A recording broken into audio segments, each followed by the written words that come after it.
Second-degree murder. That's what this case is about. We've all been fully aware of this now. We've been paying attention, asking a lot of questions, but it comes down to a very important decision. Or does it get any more important than this? A murder. Somebody died. And I hope we're not getting callous. And callousing is the fact that how many times do we watch a video of another person, Patrick, dying over and over and over again? It wasn't TV, it's not movies. This is a real man, a human being, who was shot in the back of the head back in April of 2022. We watch it over and over. He's got a family, he's got loved ones. So I hope we're not callous, it's just something we see because we somewhat get immune to somebody dying over and over and over again. And we try and take a rational kind of look at it. And I think the other thing, when you look at it, it's a serious crime, but it's got one of the more simple elements, if you will. Because it boils down to just a few elements. There's a lot of other crimes you're not aware of, but elements are what we have to prove beyond a reasonable doubt. And so when it starts off, we talked about over and over again, this is the first element. Patrick died because of a gunshot wound to the head that the defendant did to him. And so that the other part is, yes, this is also about him, about what he did. Because Patrick is no saint. Now, I'm not going to sit here and argue Patrick was a saint. He was drunk driving. He was resisting. He was driving without a driver's license. None of those are executable offenses. There are ways to deal with it. That just because he committed a felony, he could commit 20 felonies. He could have had other felonies. It doesn't mean he deserved to die or he has to die. That's for juries. That's for other things down the road. The other thing is, yeah, I'm not going to sit here and say he's a horrible person. Yeah, he's got a great family. We heard about how he's an All-American, grew up in Grand Rapids. Yeah, that's wonderful.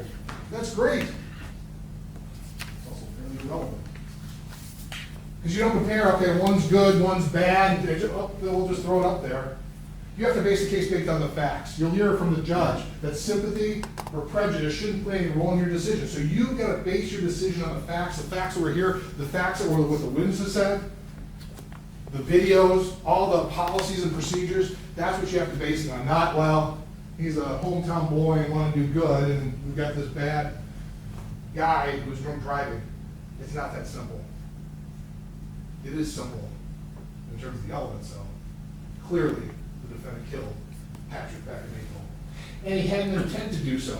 Because part of the instruction you hear, there's maybe 3 different states of mind, but I'm going to stop at the first one. There was an intent to kill.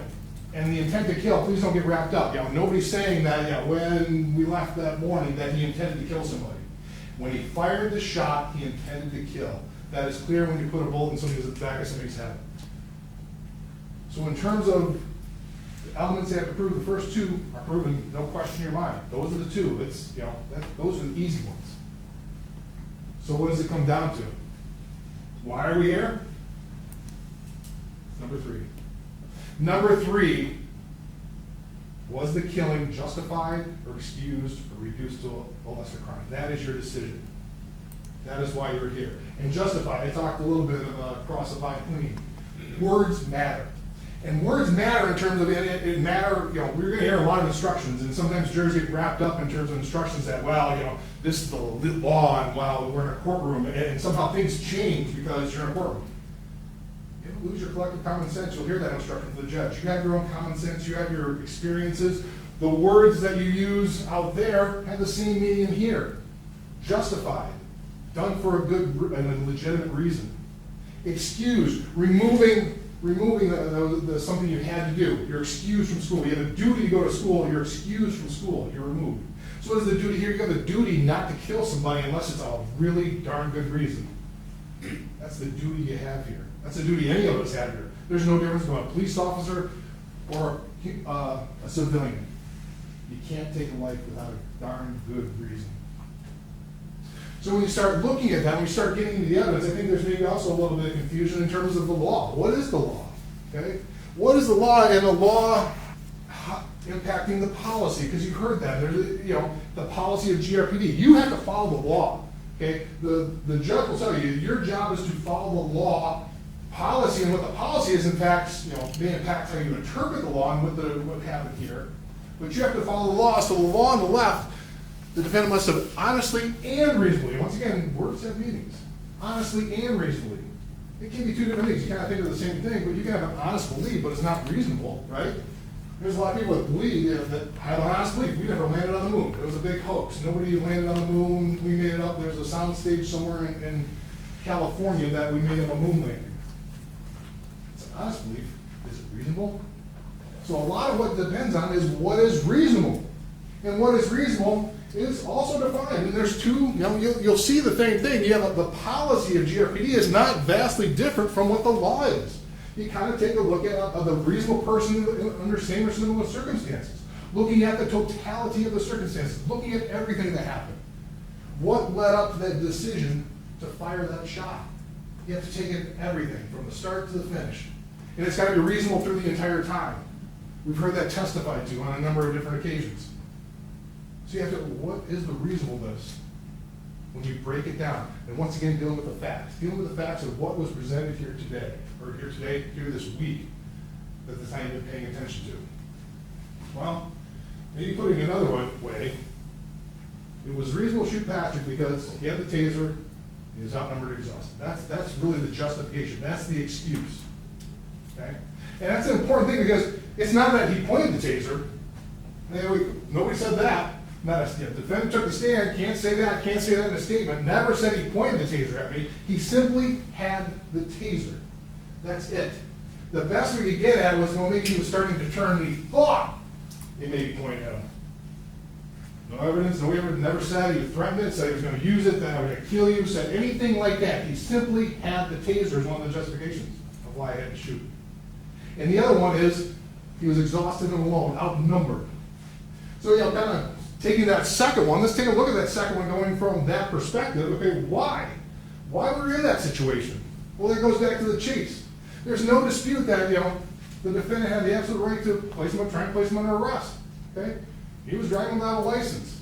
And that's the thing you have to look at it. At the time, he knew driving without a license and had a bad plate. Those are the only two reasons. Okay? There's nothing else. Nothing else that the defendant knew at that point in time. So you have to take it at that point in time, that's what he knew. Didn't know about the drinking, that came up later. So at the time, he makes the decision to chase, and I'm not going to play the videos, we've seen it ad nauseum, and that's a great thing now. You can go back in the jury room and play those. You can look at whatever you want, you have the ability to replay it, take different looks at it, pick whatever thing you want. Please, take a look at it, go over it. You paid attention, but now you get to really talk about it. So the decision to chase happens, and he makes the tackle. Okay? He makes the tackle on that, within a minute, that's when he's tired. He's exhausted and outnumbered. That's one of the first things he says in the statement. He's exhausted and outnumbered within a minute. Now, mind you, at 1 minute, this is one of the best fit officers in the Grand Rapids Police Department. And he's exhausted and tired within a minute? Well, apparently they should never chase anybody then, if that's the circumstances. And we're not saying, though, that police can never chase anybody. It's based on the totality of the facts and circumstances. And in this case, look at what's going on here. We talked about the use of force 9-1.5, relative size and stature, multiple subjects, relative strength, access to weapons. All those point against that decision to chase, right? Because from the get-go, he knew he gets out of the car, he knew he was bigger. We all, we heard from the testimony of Captain Cyber, well, you saw how he moved, got jumped off, kind of moved when he spun. Got lifted off the ground. He was we didn't know if he had access to weapons. That's a scary thing because how many times over and over again did we hear about Grand Rapids Police talking about traffic stops, unknown traffic stops? You have to anticipate there are guns in the car. You have to anticipate that the people with the car in the car may have a weapon. But we have a person flying off chasing, not knowing about the guns, not knowing about there's another person, knowing that the person's bigger and stronger, and yet doing that. But then using it to turn around and say, well, I'm outnumbered and I'm exhausted because I chased somebody. That's troubling. That's troubling to use that as a justification from the get-go. There's plenty of policy, and that's why we talk over and over again, Exhibit 36. That's the one policy we see, a set out policy. If you're looking at policy, how does that impact the law? That policy says, hey, if somebody's armed and dangerous, you're perfectly fine in following behind, having a plan, not tackling. It's bad tactics to tackle. And I thought it was ironic that, in terms we brought that up, that the defense then brings up, well, they're trying to chase. And they have to go over chases, but the chase that they talk about in Exhibit 31, they bring it up, you're responding to assist in a foot pursuit. Solo officer gave his last location and no further updates. You're first on the scene to assist. And what does that talk about? The officer's in trouble. The solo officer's in trouble, and so you've got to assist this officer in, he got himself bit off more than he could chew, which is essentially what happened here. So yeah, they train and you can chase, but basically you don't go running off. Von Clean says, yeah, I'm not going to advocate somebody go running off and chasing people down a dark alley. You're outnumbered, there's no business. When you don't know the situation, call for backup and do that. But now they try and use that as justification of why this all happened. The next part, the next major part, is the taser. You grab the taser. Okay? And these are screenshots. These are some frozen screenshots from the frame-by-frame video that you have an opportunity to take a look at. When you look at the frame-by-frame, this right here, the one on the left, is you can see the taser. That's when the moment the taser comes out. This is a little bit further behind because it's just about to be deployed, because you see the two dots on it. You're from Nick Bloomfield in terms of that's where the shots are going to go at that point in time. So when the grabbing of it during this period of time, what's going on? Why would you make it? And Nick Bloomfield's the one that says, well, yeah, you can use a taser, but you got a whole big issue with weapons retention right here. And you see why. You see why is because that's exactly what happened. He grabbed onto it. He grabbed onto it right then because he's face to face. But once again, you get back up. It's not like you just look at it in silos. What did we talk about before? What did we talk about the criteria, if you will? Patrick's still stronger. Patrick's still don't know if he's got weapons. You're still outnumbered at this point in time. You're actually sticking it. You're trying to stick a gun where this guy who you just tackled, had two hands on him, were on top of, gets up and walks away, and now you're trying to hold on to him with one hand, and then deploying the taser at the same time, and that's gonna be a good idea. And so this is, we have experts, and this is Mr. Bloomfield saying, yeah, that's not a good idea. And you kind of see why that happened, but it also, once again, talks about policy going against, what does taser say? This is from the PowerPoint. We go over the PowerPoint. Here's what taser says about it, is that, employ other force options or disengage. Okay? So, Patrick did a bunch of dumb, bad things, but that, the defendant did some things that led to this firing a shot, and he's using those as justifications. Well, this all happened, ergo, I get to use deadly force. And that's where you get into Professor Stoughton and Nick Bloomfield. They're the ones that are, they don't disagree with everything that happened here. Yeah, you get pulled over. Yeah, he had a right to arrest. When these certain critical areas, there are critical mistakes that occurred here that a reasonable officer, not using 2020, a reasonable officer wouldn't make those same decisions.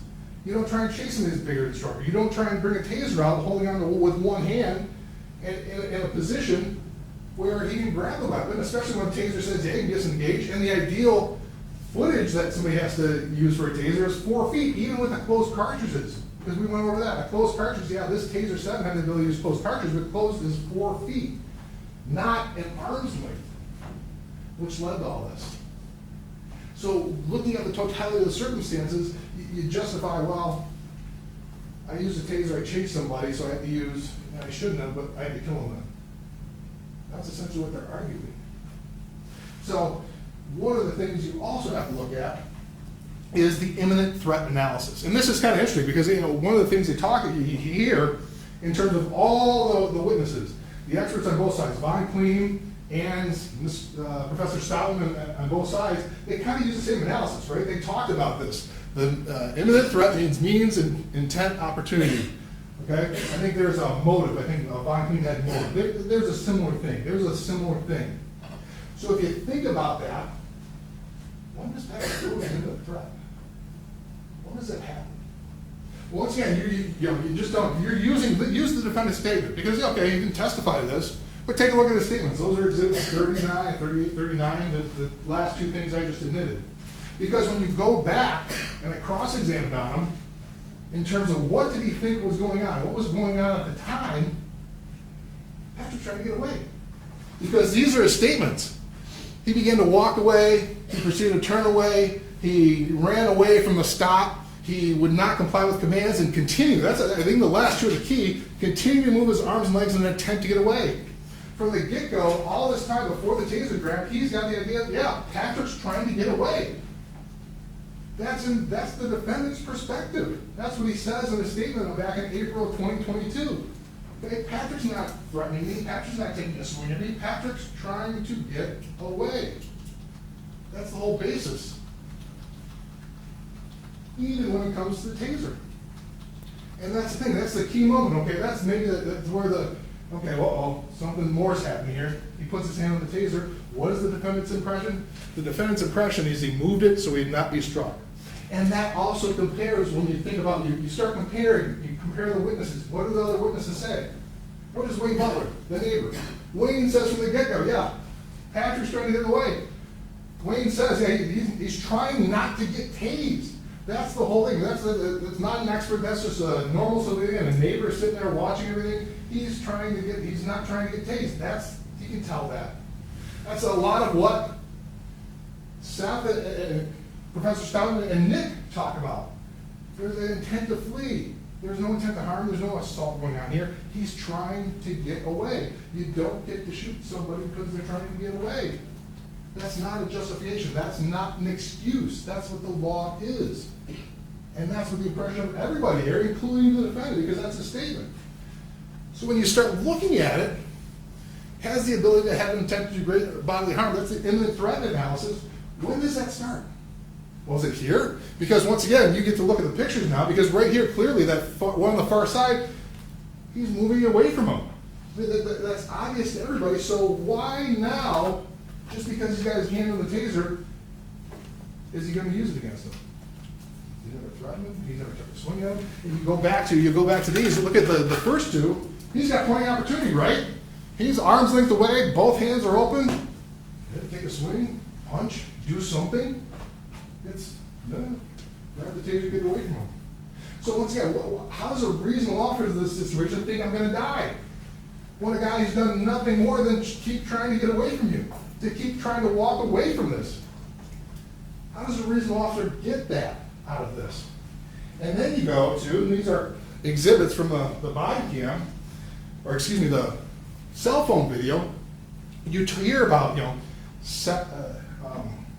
Professor Stone and Nick talk about, their opinion, based on generally accepted police practices, was that a reasonable officer in this situation would not make the decision to fire. And what do they say? One of the reasons is, well, he was never in a good Patrick was never in a good tactical situation. And look at this. This is a good tactical situation when you're on the ground. He's on his back. Take a look at it. He's flat on his back with the taser at his side. Okay? He's not. And once again, what does Wayne say? Wayne kind of says the same thing. Wayne's not, once again, not an expert, saying he's winning. The defendant's winning, I think he said. There's nothing coming from Patrick. Okay? Right here, this is the one thing they point to. Right here, just before the shot was fired, his legs get lifted off. His legs get lifted off the ground, but within a little over 10 seconds, he's back on the ground. So you break it up. So until the taser's grabbed, we have the defendant saying, yep, he's trying to get away. What happened in the next minute, 10 seconds approximately, that would make a reasonable officer think he's going to die? What did Patrick do? What did he do? He grabbed on the taser. That's the sole justification. He grabbed on the taser. Didn't point, didn't threaten, didn't say anything else. Once again, didn't throw any punches, didn't do anything like that. So why is a reasonable officer going to think that that's exactly what Professor Stoughton and Nick said? Yeah, a reasonable officer wouldn't have come to that conclusion. Generally accepted police practices, and generally accepted police practices are Grand Rapids policy. Because we heard that from who? Captain Cyber and Captain Pierce, who basically said, yeah, we're CALEA certified. We're certified by CALEA. They give us, that's generally accepted police practices. That's, you have other agencies come in and take a look at things, and generally police practices, and that's what Professor Stoughton and Nick base their decision on, base their opinion on, when you take a look at all these facts and circumstances. Why would a reasonable officer think he's going to die when somebody's simply trying to get away, never in a tactical situation by their opinion, and as well as the civilian witness who saw it at the same time? So it also comes into this part. I'm trying to play it, hopefully it works. Let go, King. No, that ain't good. You can't talk to him.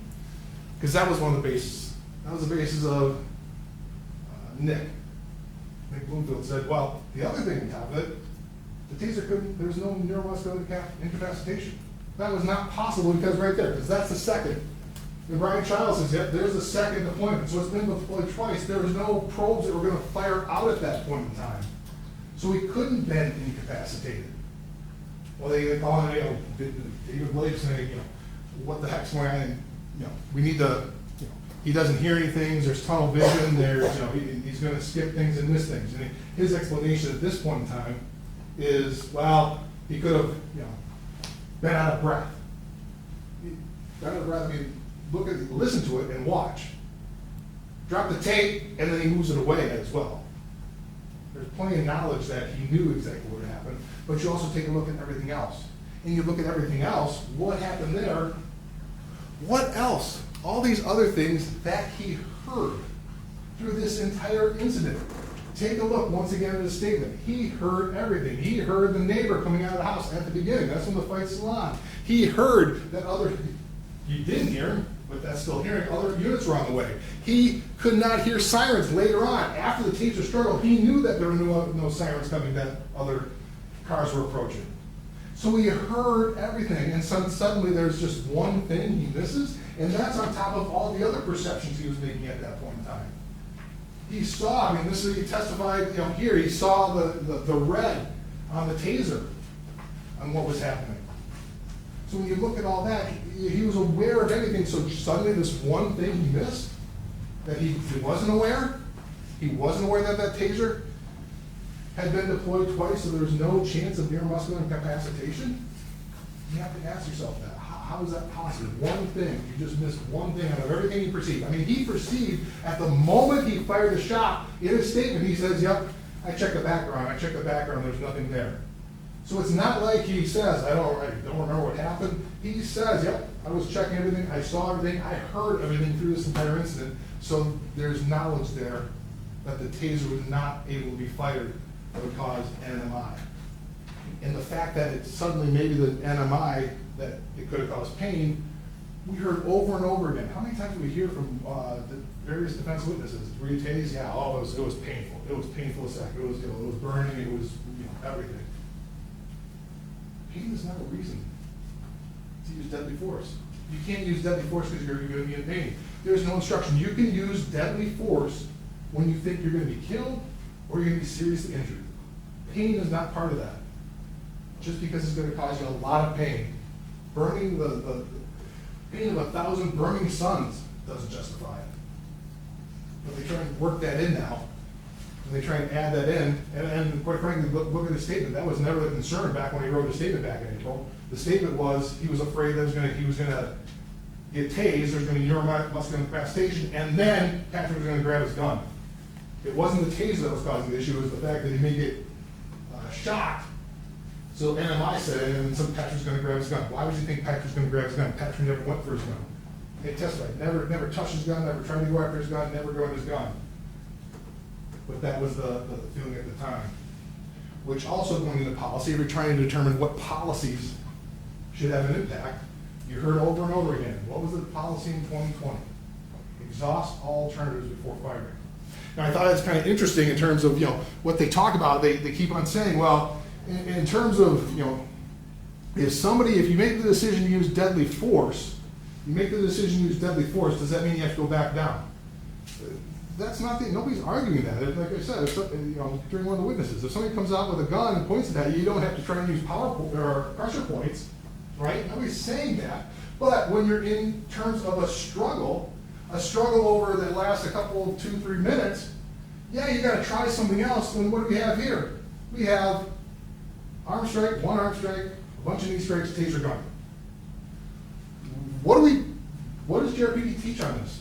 Why are we going over that? 4 hours, they're recertified. That's where you take a look at the exhibits, all the training records. They are taught for every year, going over all the pressure points, all the different stuns, all the different strikes, all the different things that are used to try and get control over a person who's not willing to be arrested. You don't need to use all this stuff. You don't need to do stuns and takedowns and pressure points. You don't need to grab somebody by the side of the jaw if they're compliant, right? You only do that is when they're not compliant. None of them are used. Zero. Not one. So what is the purpose of this policy that says exhaust reasonable alternatives when nothing happens? They don't use it. It's ignored. Doesn't even try. Arm strike, kick, taser gun. That's all we have here. And then that's part of the policy we talk about, require a warning shot. Now they say, well, it doesn't make a whole lot of sense that maybe stop is enough. Maybe stop is, we don't say stop or shoot, but there's some sort of warning, so we kept on saying, you drop the taser, that's enough. That scene doesn't, that once again flies in the face of the policy that says is a warning shot must be given, or a warning shot, warning must be given before firing the shot after you exhaust all reasonable alternatives. None of them were exhausted. There is no early warning. It was just a shot in the back of the head from a guy who was trying nothing more than to get away. There was no threat there. He wanted to get away. Whatever reason, he wanted to get away. We don't know why. We don't know why he made that decision. He was drunk. That could have played a role. But that didn't mean he should die on that day. So when you look at it, a lot of what we are basing on, it's two experts. Our two experts, Professor Stott and Nick Bloomfield. And they based it on generally accepted police practices. What would reasonable officers do under this situation?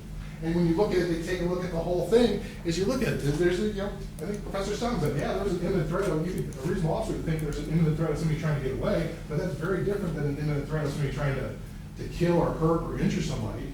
Those are two different things. And once again, that's also backed up when the one civilian who really saw everything here, Wayne Butler, he kind of said the same thing. There was no evidence that Patrick was trying to hurt or do anything.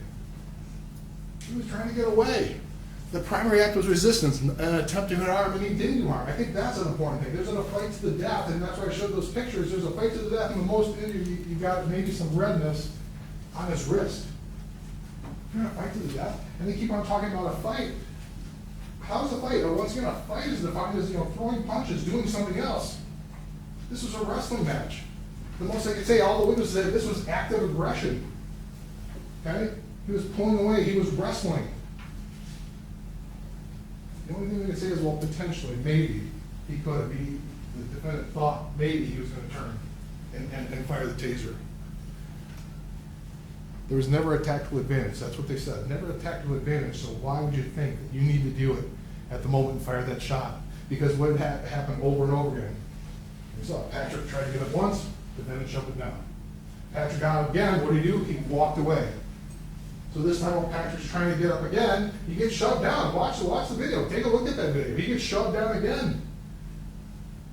He never got up, fully walked around the second time after they went to the ground on the taser. They were wrestling. Patrick went to get up. He was shoved on the ground, and that's when the fatal shot was fired.